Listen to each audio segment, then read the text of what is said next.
Hello student. ये आपका नया चैप्टर स्टार्ट कर रहा हूँ मैं, इन्वर्स ट्रिग्नोमेट्रिक फंक्शन, ट्वेल्थ का, क्लास फर्स्ट है इसकी ये।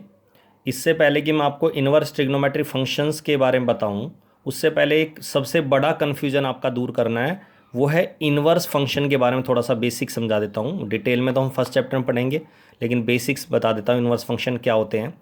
अगर y is a function in x है, y वेरिएबल है और x एक वेरिएबल है, दो वेरिएबल है इसमें। If y is a function in x, then the value of x is called inverse function of y। Means variable को बदलना इनवर्स कहलाता है। जैसे अगर y बराबर 2x+3 है, तो जो x की वैल्यू आप निकालोगे, एक्स की वैल्यू जो निकलेगी यहाँ से, अगर मैं कहूँ एक्स की वैल्यू फाइंड करो यहाँ से, तो प्लस का 3 माइनस हो जाएगा, वाई दूसरी साइड में लेफ्ट लेस कर देंगे, वाई-3 2 डिवाइड में आ जाएगा, तो y-3/2 आ जाएगी एक्स की वैल्यू। तो आपने देखा कि मैंने एक्स की जो वैल्यू निकाली है, एक्स बराबर y-3, तो इस 2x+3 जो फंक्शन है इसका ये इनवर्स फंक्शन है। अगर मैं कहूँ इसका रेसिप्रोकल क्या है, रेसिप्रोकल होता है 1/2x+3। तो आप याद रखना, सबसे बड़ा जो कन्फ्यूजन है वो है इनवर्स, क्योंकि इसमें पावर जो लगा लिखते हैं ना, सॉरी एफ की जो सिंबल होता है, वो एफ के ऊपर जो सिंबल डालते हैं वो -1 डालते हैं, और ये बच्चे से सोचते हैं ये पावर है -1, और -1 पावर का मतलब हो गया 1/Fy, जबकि 1/Fy नहीं होता, मतलब ये रेसिप्रोकल नहीं है, ये पावर नहीं है -1, ये एक सिंबल है जो इनवर्स को रिप्रेजेंट करेगा। तो ये एक इनवर्स का सिंबल है, ये ध्यान रखना। तो इसका मतलब ये हो गया कि एफ इनवर्स वाई, एक्स की जगह अगर मैं एफ इनवर्स वाई रख दूं, तो f inverse y equal to क्या हो गया, y-3/2। इसके बाद हम y वेरिएबल की जगह x वेरिएबल लिख दे, t वेरिएबल लिख दे, कुछ भी लिख दें, यहाँ रिप्लेस हो जाएगा। जैसे F inverse x, x-3/2, F inverse t, t-3/2। तो वेरिएबल कोई भी लिख दो, लेकिन फंक्शन जो होगा एफ इनवर्स इनवर्स फंक्शन, वो इस फॉर्म में होगा, y-3/2। तो वेरिएबल्स को बदलना इनवर्स कहलाता है, ये ध्यान रखना। वेरिएबल्स को बदलेंगे अगर फंक्शन में बात करें तो। वही मैंने एग्जांपल मैट्रिक, जिन बच्चों ने मैट्रिक्स चैप्टर किया हुआ है उसमें मैंने आपको बताया था कि अगर ए के ऊपर माइनस लिखा है, कैपिटल ए मैट्रिक्स है, उसकी पावर नहीं है, ये सिंबल है -1। अब इसका मतलब भी -1 जो इनवर्स है, इसका मतलब 1/a नहीं होता। तो इसका मतलब ये इनवर्स उसमें भी इनवर्स है, और इन मैट्रिक्स में भी, और इसमें भी ये इनवर्स है। लेकिन इनवर्स और रेसिप्रोकल में फ़र्क होता है, वहाँ भी उसका मतलब रेसिप्रोकल नहीं होता मैट्रिक्स में भी, और ना इस फंक्शन का रेसिप्रोकल ये होगा। अब आता है जी, अब पता चल गया इनवर्स फंक्शन क्या होता है, वेरिएबल्स को बदलना। तो इनवर्स ट्रिग्नोमेट्रिक फंक्शन की बात कर रहे हैं अगर आप, अब हम करेंगे इनवर्स ट्रिग्नोमेट्रिक फंक्शन की बात। तो y is a function in x है, अगर साइन x है ट्रिग्नोमेट्रिक फंक्शन, तो जो x वेरिएबल की वैल्यू मैं निकालूंगा, that is the inverse of sine inverse of y। और ये जो साइन के ऊपर -1 लिखा है, ये पावर नहीं है यहाँ, ये इसका सिंबल है इनवर्स का। तो ये पॉइंट है, इसमें ध्यान रखना, ये इनवर्स का सिंबल है बेटा, बार बार बोल रहा हूं, सिंबल है ये, ठीक है। जैसे sin 30 आप सबको पता है π/6, sin 30 1/2 होता है, तो π/6 की वैल्यू क्या होगी, साइन इनवर्स 1/2। तो यहाँ जो 1/2 है वो रियल नंबर है, और π/6 एंगल है। तो इसका मतलब यहाँ छोटी छोटी दो बातें समझ लो, साइन इनवर्स x का मतलब 1/sin x नहीं होता है, ये नहीं होता। साइन एक्स की पूरे की होल पावर -1 होती है। अब मैंने क्या बोला, होल पावर -1, तो इसका मतलब है 1/sin x, तो ये मतलब है रेसिप्रोकल। और 1/sin x आप सबको पता है cosec x भी होता है, ठीक है ना। लेकिन वो तब लिख सकते हैं 1/sin x जब x नॉट डिफाइन, मतलब x ऐसे ऐसा एंगल हो जिस पे ये नॉट डिफाइन ना है, ठीक है। चलो छोड़ो, अब यहाँ देखो, और अब मैंने यहाँ वेरिएबल बदल दी, जैसे यहाँ x और y वेरिएबल लिया था, मैं यहाँ x और थीटा वेरिएबल ले रहा हूँ। थीटा यहाँ एंगल है, साइन थीटा लिखते थे आप जिसको, और x वैल्यू है।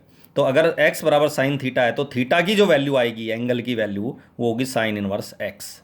इसका मतलब थीटा अगर एंगल है π/3 हो गया, तो साइन 60 सबको पता है √3/2 होता है साइन 60, तो 60 जो एंगल है वो किसके बराबर होगा, साइन इनवर्स √3/2। तो इस पूरे कंक्लूजन में जो आपको क्लियर बात होगी वो ये होगी कि ये जो 6 ट्रिग्नोमेट्रिक, अब ट्रिग्नोमेट्रिक फंक्शन 6 होते हैं, तो उनके इनवर्स ट्रिग्नोमेट्रिक फंक्शन भी क्या हो जाएंगे, 6, 1 2 3 4 5 6। Sine inverse x, cos inverse x, tan inverse x, cot inverse x, sec inverse x, cosec inverse x. तो ये 6 इनवर्स ट्रिग्नोमेट्रिक फंक्शन हो गए। तो इंपॉर्टेंट बात ये है कि ये 6 के 6 एंगल्स होते हैं। क्यों, अभी मैंने बताया साइन इनवर्स एक्स किसके बराबर है, थीटा। साइन इनवर्स √3/2 किसके बराबर है? π/3, और π/3 क्या है? एंगल है। तो इस साइन इनवर्स के साथ जो लिखते हैं वो रियल नंबर होता है, और जो वैल्यू प्राप्त होती है हमें साइन इनवर्स √3/2 की, वो एंगल मिलेगा। तो ये ध्यान रखना, ये 6 के 6, ये जो एक्स है इनवर्स के साथ, ये रियल नंबर्स हैं, वैल्यूज हैं, रियल वैल्यूज, और ये पूरे सारे के सारे जो हैं वो एंगल्स हैं, चाहे एंगल में डिग्री में लिखूं चाहे रेडियन में लिखूं। जनरली हम रेडियन में यूज करते हैं। अब आता है जी इन फंक्शंस के डोमेन और रेंज, जो मेन आज की क्लास का मेन टॉपिक है। ठीक है, trigonometric function, inverse trigonometric function की बात कर रहे हैं अब हम। y बराबर पहला फंक्शन y बराबर साइन इनवर्स x, इसका डोमेन होता है, डोमेन आप सबने पढ़ा हुआ है, x की जो पॉसिबल वैल्यूज होती है उसको डोमेन बोलते हैं, और y या फंक्शन की जो वैल्यूज आती है उसको रेंज बोलते हैं। इसमें हम रेंज में भी प्रिंसिपल वैल्यूज ले रहे हैं, प्रिंसिपल वैल्यूज, ये मैं बाद में डिस्कस करूँगा। प्रिंसिपल वैल्यूज़ हम यही क्यों लेते हैं, जब हम पहला चैप्टर क्लियर कर लेंगे तो उसके बाद ये डिस्कस हो जाएगा, लेकिन फिलहाल प्रिंसिपल वैल्यूज़ आपको यही ध्यान रखनी है इसकी। ठीक है, तो y बराबर साइन इनवर्स x, डोमेन है -1 से 1, ठीक है, और रेंज है -π/2 से +π/2। आप सबको पता है 1 की वैल्यू हिंट भी मिल जाएगा थोड़ा सा, साइन 91 होता है तो 90 मतलब π/2, और साइन -90 -1 होता है तो इसकी वैल्यू -1, इससे रिलेट करती है। Cos inverse 0, cos inverse x, तो इसकी वैल्यू होगी -1 से 1, डोमेन x की जगह हम -1 से, अगर मैं x की जगह रखता हूँ 1/2 तो 1/2 इसके रेंज में, ठीक है, ये डिफाइन है। लेकिन अगर मैं साइन इनवर्स 2 लिख दूँ x की जगह है तो दैट इज़ नॉट परमिसिबल, उसको नहीं रख सकते हैं, अलाउड नहीं है। क्यों? क्योंकि डोमेन में 2 शामिल ही नहीं है। तो sine inverse 2 is not define, ये बात ध्यान रखना। ठीक है, तो x की जगह हम वो वैल्यू रख सकते हैं जो यहाँ डोमेन में होंगी, जो डोमेन का मतलब ही x की वैल्यूज़ होता है। कॉस इनवर्स x का डोमेन हो गया -1 से 1 के बीच में, x की जगह हम रख सकते हैं, और इसकी वैल्यू क्या आएगी? वही 0 से π। सबको पता है cos 0 1 होता है, और cos π जो होता है वो -1 होता है, तो इसकी वैल्यूज़ आपस में रिलेटेड है, और ये क्लोज इंटरवल में लिखना है। ठीक है, अब आएगा y बराबर tan इनवर्स x, इसका डोमेन r होता है। ठीक है, और प्रिंसिपल वैल्यू इसकी होती है -π/2 से π/2, ओपन इंटरवल। सबको पता है tan 90 क्या होता है? Not define. तो जो नॉट डिफाइन, जिन वैल्यू पे नॉट डिफाइन आएगा उसको हम ओपन इंक्लूड नहीं करेंगे, इसका मतलब है इसको हम ओपन में लिखेंगे। और ओपन में क्यों लिखेंगे? क्योंकि रियल नंबर जो है इसमें नॉट डिफाइन वैल्यू शामिल नहीं होती। सबको पता है रियल नंबर का मतलब होता है -∞ और इन्फिनिटी के बीच की नंबर। आई रिपीट, बीच के नंबर, ना -∞ इस ओपन इंटरवल में शामिल है और ना +∞, दोनों में से कोई भी शामिल नहीं है। तो इसका मतलब ये हो गया कि जब हम बात करेंगे कि tan इनवर्स x की प्रिंसिपल वैल्यू, तो -π/2 से π/2 क्या लेंगे? Open interval. कॉट इनवर्स का डोमेन r होता है, रेंज होते हैं 0 से π। ठीक है, कोसेक इनवर्स x का डोमेन होगा रियल नंबर में से -1 से 1 के बीच की वैल्यू माइनस कर दूंगा मैं, और इसका डोमेन वही होगा जो साइन इनवर्स x का, रेंज प्रिंसिपल वैल्यू वही होगी जो साइन इनवर्स की है -π/2 से π/2, और एक्सेप्ट 0। ठीक है, 0 को छोड़कर। ये सेट है, ये इंटरवल है। अच्छा, सेक इनवर्स x का डोमेन, इसका सेक इनवर्स का डोमेन हो गया रियल नंबर एक्सेप्ट -1 से 1 के बीच की वैल्यू। ठीक है, और लेकिन इसकी प्रिंसिपल वैल्यू होगी 0 से π, क्लोज इंटरवल, एक्सेप्ट π/2। तो इस पूरी जो डोमेन रेंज है, ये आपको डोमेन रेंज 1 मार्क्स से रिलेटेड है, ये आ सकते हैं एग्जाम में। ठीक है, लेकिन जो मेन कंक्लूजन है इस पूरी क्लास का वो ये है कि आपको 2 वैल्यूज़ ध्यान रखनी है। कौन कौन सी 2 वैल्यूज़ ध्यान रखनी है? ठीक है, एक, तुमने देखा 3 फंक्शन ऐसे हैं जिनकी वैल्यू प्रिंसिपल वैल्यू जो है -π/2 से π/2 के बीच में है। जैसे यहाँ क्लोज इंटरवल -π/2 का, ये ओपन इंटरवल हो गया -tan इनवर्स का, और ये हो गया -π/2 से π/2 किसका हो गया जी? ठीक है, -π/2 से π/2 किसका हो गया जी? कोसेक इनवर्स x का। तो कहने का मतलब ये है, कहने का मतलब कि जो प्रिंसिपल वैल्यूज़ हैं, 3 फंक्शन ऐसे हैं, साइन इनवर्स, tan इनवर्स और कोसेक इनवर्स, जिनकी प्रिंसिपल वैल्यू -π/2 से π/2 है। ठीक है, और 3 फंक्शन, कॉस इनवर्स 0 से π, कॉट इनवर्स 0 से π ओपन, सेक इनवर्स 0 से π क्लोज में से π/2 माइनस। तो 3 फंक्शन ऐसे हैं जिनकी प्रिंसिपल वैल्यू 0 से π है। तो आज की पूरी क्लास में अगर मान लीजिए डोमेन रेंज आपको टाइम लगेगा इसको लर्न करने में या इसको ध्यान रखने में, तो आपको 2 बातें याद रखनी है। एक, जो हेड है इन इंटरवल्स का, प्रिंसिपल वैल्यूज़ का, एक है -π/2 से π/2। ठीक है, एक -π/2 से π/2 है और एक 0 से π है। -π/2 से π/2 में 3 फंक्शन बताए थे मैंने तुम्हें। साइन इनवर्स x का तो यही होगा, tan इनवर्स x का ओपन इंटरवल में आ जाएगा, और कोसेक इनवर्स एक्स का इस क्लोज इंटरवल में से 0 माइनस कर देंगे सेट में। ठीक है, तो 3 फंक्शन ऐसे हैं जिनकी प्रिंसिपल वैल्यू -π/2 से π/2 के हेडिंग में आते हैं। ठीक है, और वो है जी -π/2 सबको पता है यहाँ 0 होता है, +π/2 यहाँ हो गया और -π/2 यहाँ हो गया। तो +π/2 मतलब थीटा फर्स्ट क्वाड्रेंट में, और सेकंड क्वाड्रेंट में कोई भी, फोर्थ क्वाड्रेंट में कोई भी एंगल होगा तो सबको पता नेगेटिव आएगा, 0 से छोटा एंगल है तो नेगेटिव ही आएगा।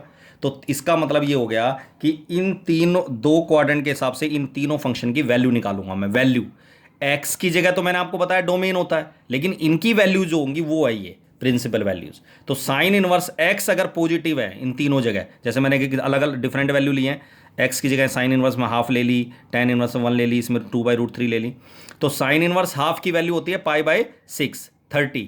तुम्हें बस इतना सोचना है कि साइन की वैल्यू 1/2 कब होती है। सबको पता है साइन 30 1/2 होता है। तो साइन अगर 30 1/2 होता है तो इसका मतलब साइन की ट्रिग्नोमेट्रिक फंक्शन में साइन 30 की वैल्यू क्या होती है 1/2। तो साइन इनवर्स में हाफ जो होगा वो किसके बराबर होगा 30 के।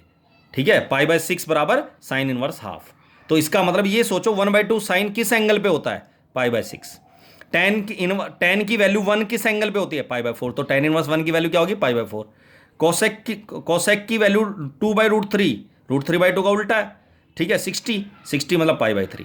तो अगर ये वैल्यू पॉजिटिव है तो ऐसे कैसे लिखने हैं जो एंगल है, सोच के बस एंगल ये सोचना है कि ये वैल्यूज किस एंगल पे होती हैं ट्रिग्नोमेट्रिक फंक्शन में। अगर ये नेगेटिव आ जाए, यहाँ भी माइनस आ जाए, यहाँ भी माइनस आ जाए, यहाँ भी, तो फोर्थ क्वाड्रेंट, और फोर्थ क्वाड्रेंट में एंगल के आगे क्या लगाना है माइनस। तो ये तो सारे एंगल क्या आ जाएंगे माइनस के। तो इतना फर्क पड़ना है कि अगर x पॉजिटिव है देन इट इज इनकी जो वैल्यूज होगी वो फर्स्ट क्वाड्रेंट में की होंगी। अगर x नेगेटिव है तो ये फोर्थ क्वाड्रेंट में चली जाएंगी, और फोर्थ क्वाड्रेंट में जो वैल्यू होगी वो नेगेटिव। ठीक है, तो नेगेटिव लेनी है, मतलब एंगल के इन सब के आगे क्या लगाना, माइनस का साइन लगाना है। इसी तरह 0 से पाई दूसरी हेडिंग है, मेन हेड हो गया। सबको पता है cos inverse, cot inverse, sec inverse, 3 function ऐसे हैं जिनकी प्रिंसिपल वैल्यूज जो है 0 से पाई की हेडिंग में है। कॉस इनवर्स की तो यही होती है, कॉट इनवर्स की ओपन इंटरवल, सेक इनवर्स की 0 से पाई क्लोज्ड एक्सेप्ट π/2। ठीक है, और आप सबको पता है 0 यहाँ होता है, π/2 यहाँ होता है 90, पाई यहाँ होता है 180। तो 0 से पाई का मतलब फर्स्ट और सेकंड क्वाड्रेंट। फर्स्ट क्वाड्रेंट में तो थीटा ही लेना है, लेकिन जो सेकंड क्वाड्रेंट होगा उसमें π-θ लेंगे, पाई से छोटा एंगल। तो इसमें भी वही पॉइंट है, एक्स अगर पॉजिटिव है तो फर्स्ट क्वाड्रेंट, एक्स अगर नेगेटिव है तो सेकंड क्वाड्रेंट, और सेकंड क्वाड्रेंट में पाई माइनस लेना है। मतलब कि अगर जैसे कॉस इनवर्स √3/2, कॉट इनवर्स √3, इनकी वैल्यूज लिख दी मैंने। सबको पता है √3/2 कॉस कब होता है, कॉस ट्रिग्नोमेट्रिक फंक्शन में कॉस किस एंगल पे √3/2 होते, कॉस की वैल्यू 30 पे। तो 30 मतलब π/6, रेडियन में लिखना है, रेडियन यूज करना ज़्यादातर। कॉट की वैल्यू √3 कब होती है, कॉट की वैल्यू 30 पे। ठीक है, पा/6। सेक की वैल्यू 2 कब होती है, 1/2 का उल्टा। कॉस की वैल्यू 1/2 सबको पता है, कॉस की वैल्यू 1/2 कब होती है 30 पे। कॉस की वैल्यू 1/2 कब होती है 60 पे, और 60 का जो है जो सेक की 1/2 का उल्टा होगा 2, तो सेक 2 की वैल्यू क्या आएगी π/3 60। ठीक है, तो अगर ये वैल्यू नेगेटिव आ जाए तो आप इन सभी एंगल को पाई में से घटाना है। प्रिंसिपल वैल्यू के हिसाब से जो प्रिंसिपल वैल्यूज हैं ये आ जाएगी 6 एलसीएम लेके 5π/6, 5/3 एलसीएम लेके 2π/3। तो मतलब 2 मेन हेडिंग है आज की क्लास की। एक प्रिंसिपल वैल्यू जो आपको पता होनी चाहिए वो है -π/2 से π/2, और एक है 0 से पाई। 0 π-π/2 से π/2 3 फंक्शन इस कैटेगरी में डिवाइड कर दिए, और 3 फंक्शन दूसरी कैटेगरी में डिवाइड कर दिए 0 से पाई वाली में। 0 से पाई वाली में इन 6 की 6 में अगर x पॉजिटिव है तो फर्स्ट क्वाड्रेंट। तो इसका मतलब अगर ये x पॉजिटिव है, इनवर्स के साथ कोई भी वैल्यू पॉजिटिव वैल्यू है, तो बस आपको एंगल सोच के लिखना है सीधा एंगल कौन सा होगा। और अगर आपको पता है x नेगेटिव है, इन तीनों में x नेगेटिव है, तो एंगल के आगे माइनस आ जाएगा, जो भी एंगल आप लिखेंगे सीधा। और अगर x नेगेटिव है इन तीनों में तो एंगल के आगे पाई माइनस लिखेंगे, पाई माइनस एंगल। ठीक है ना। तो ये आपको 2 बातें ध्यान रखनी है। इससे अगली क्लास में जो है मैं इसके क्वेश्चन करवाऊंगा, तो ये टॉपिक तुम्हें बिल्कुल क्लियर हो जाएगा। इसमें बिल्कुल भी कभी भी आप गलती नहीं करोगे। ठीक है, तो ये 5π/6 आया था, ये 5π/6 2π/3 एलसीएम लेने के बाद। ठीक है जी, तो ये आपकी जो क्लास है पूरी, ये आपकी है प्रिंसिपल वैल्यूज़। और प्रिंसिपल वैल्यूज़ मुख्य तौर पर 2 तरह की प्रिंसिपल वैल्यूज़ होती है, 2 कैटेगरी बना दी मैंने। एक का हेड लिया मैंने -π/2 से π/2, और एक लिया 0 से पाई। ठीक है, 3 फंक्शन इस हेड में आते हैं और 3 फंक्शन इस हेड में आते हैं। कौन कौन से? साइन इनवर्स, टेन इनवर्स और साइन से रिलेटेड जो होता है कोसेक इनवर्स की वैल्यू -π/2। बस थोड़ा थोड़ा चेंज है इन तीनों की प्रिंसिपल वैल्यूज में। ऐसे 3 ये cos inverse, cot inverse, sec inverse 0 से पाई। अगर एक्स पॉजिटिव है तो फर्स्ट क्वाड्रेंट, एक्स नेगेटिव तो सेकंड क्वाड्रेंट। क्लियर है जी? That's all. अगली क्लास में इससे रिलेटेड इसकी प्रिंसिपल वैल्यू के क्वेश्चन करवाऊंगा।